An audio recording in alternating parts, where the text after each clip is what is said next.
everybody. So somebody asked a great question this week and I was going to talk about it anyway, so I figured I would answer the question and then expand upon it in a quick video. So somebody asked if it was possible to get more than one blue container in a day.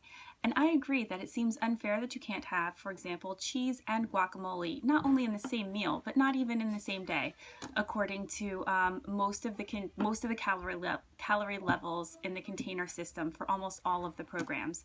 So I would say yes. Yes, of course you can. So I have two answers to that. The first is that the container system is a simplified way to address macros, and macronutrient breakdowns generally fall along the lines of carbohydrates, protein, and fat.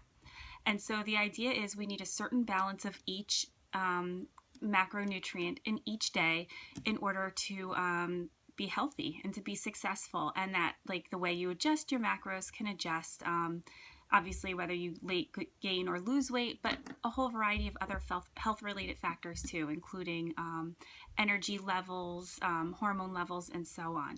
And so I would say that the container system, so I'm doing hammer and chisel, but I've done 21 Day Fix Extreme as well. It seems to be a protein heavy macros, pretty evenly split between protein and carbs. So if you think about it, your reds are protein, your yellow are carbs, but so are vegetables and fruits. So all of your yellows, greens, and yellow, green, and purple are carbs. And then your blue, your orange, and your teaspoons are all fats. So you could see that protein and carbs definitely overtake the macros of the fats. So fats are the least. And I suppose that makes sense because a lot of people will do the programs to lose or maintain a certain weight.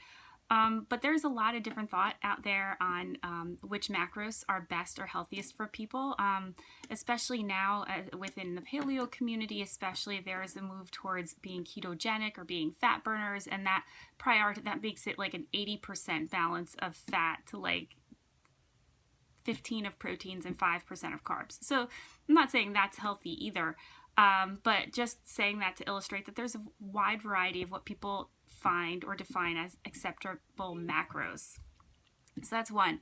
Second, since your blues, your orange, and your teaspoons are all fats, if you wanted to have, for example, I mean, there's differences, right? So the fats, what you get out of a nut, which would be maybe like it's chopped nuts in your oranges or whole nuts. I don't know, because if whole nuts can be your blue and so can avocado, but then chopped nuts can be an orange, I would argue that you can swap out your oranges and your teaspoons and, you know, add your cheese to your guacamole, and you would be fine in your macros. You wouldn't really even be altering anything at all.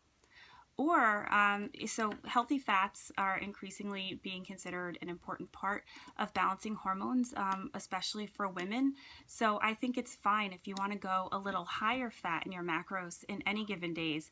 I think that's fine. You may want to then reduce in another area. So you may want to reduce a little bit of your carbs, or you may want to reduce a little bit of your protein. But I think that going higher in your fats is actually a healthy thing to do. Again, we're all bio individuals, so we all react differently to carbs in our diet. We all react differently to lots of different things in our diets. Some people digest fat better than others. So who we are and how our bodies are set up is also going to affect how we respond to the macro system that Beachbody has set up for us. So I think tweaking is a great thing. And then finally, the macro system, you know, the container program for each of the exercise containers, they're a great general guideline, especially if you are someone who's new to exercise and kind of like not watching what you eat, but kind of trying to eat in a more healthful way. So they're general enough, and I think they capture like a broad swath of the population, so that you're going to have some success if you follow them. But if your goal especially is maintenance or muscle building or anything like that, then you might have to tweak it a little, because the same plan can't be perfect for everybody, especially when everybody has not only different bodies but different goals. So if you are new to the programs, I think following the container systems at least for a week or two and seeing if they work for you is important, and then tweak after that, because it might just be your body getting used to switching around your calories and perhaps eating more vegetables than previously, or eating more protein than previously. But if you are not new to this, and you feel like it's not meeting your body needs, then again, tweak it. Use it as a start and tweak it. So that's kind of my answer to the question, but then a little bit of an expansion, not only on what the container system is, but why we use it and why it's not going to be the perfect solution in every instance.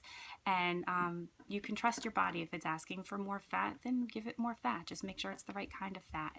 So not like a refined vegetable oil or anything like that, but some avocado or some nuts or something like that. So anyway, if you have any other questions, just leave them in the comments section of this video and I will be glad to answer them.